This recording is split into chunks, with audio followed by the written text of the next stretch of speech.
পৃথিবীর কোন শক্তি, কোন ন্যাটো, কোন ইউনাইটেড নেশনস, কোন ইউরোপিয়ান ইউনিয়ন, কোন IMF, কোন ওয়ার্ল্ড ব্যাংক, কোন সাম্রাজ্যবাদী শক্তি এই ভবিষ্যৎবাণীকে ঠেকাতে পারবে না। আপনি ওদেরকে চেষ্টা করতে দেন, সারা পৃথিবীর সমস্ত মুসলমানকে যদি এখন তারা মেরে ফেলে, তবু এই অকাট্য ভবিষ্যৎবাণী ইনশাআল্লাহ তাআলা তারা পাল্টাতে পারবে না। এটা আমাদের আশার জায়গা, এটাই হচ্ছে চূড়ান্ত বিজয়। এবং ঈসা আলাইহিস সালামের হাতে আগামী 40 বছর, লিখে রাখেন আপনারা, এরপরের 40 বছর ওই বাইতুল মুকাদ্দাস থেকেই সারা বিশ্বে ইসলামী খিলাফা কায়েম হবে ইনশাআল্লাহ।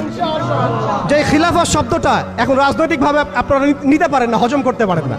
আমি জানি আপনারা জানেন না, অনেকেই এটা অজ্ঞতার কারণেও হতে পারে, তারা হয়তো জানেন না, আমরা জানাতে এসেছি। এই যে খিলাফা শব্দটা তারা নিতে পারে না, এই খিলাফাই হবে পৃথিবীর শেষ শাসন ইনশাআল্লাহ। এই খিলাফা দিয়ে বিশ্ব শুরু হয়েছিল, এই খিলাফা দিয়েই বিশ্ব শেষ হবে। ঈসা আলাইহিস সালাম 40 বছর ওই জেরুজালেম থেকেই এই বিশ্বকে শাসন করবেন ইনশাআল্লাহ তাআলা। এটা লেখা হয়ে গেছে, কুদিয়াল আমর, এটা কেউ চেঞ্জ করতে পারবে না। এখন মাঝখানের এই সময়টুকুতে জায়নিস্ট আসলে কি করেছে এবং আমরা কোন কোন জায়গায় পিছিয়ে গেছি এবং আমাদের করণীয় কি হতে পারে, এটা আমি অল্প কথায় শেষ করে দিব। এক কথায় দেখুন, জায়নিস্ট মুভমেন্ট গঠন করার পরে তারা সর্বপ্রথম, ভালো করে খেয়াল করেন, তারা সর্বপ্রথম একটা ঐক্যবদ্ধ প্ল্যাটফর্ম এনেছে। আমরা দেখেন সারা বিশ্বে এখন পর্যন্ত মুসলিমরা একটা ঐক্যবদ্ধ প্ল্যাটফর্ম করতে পারি নাই।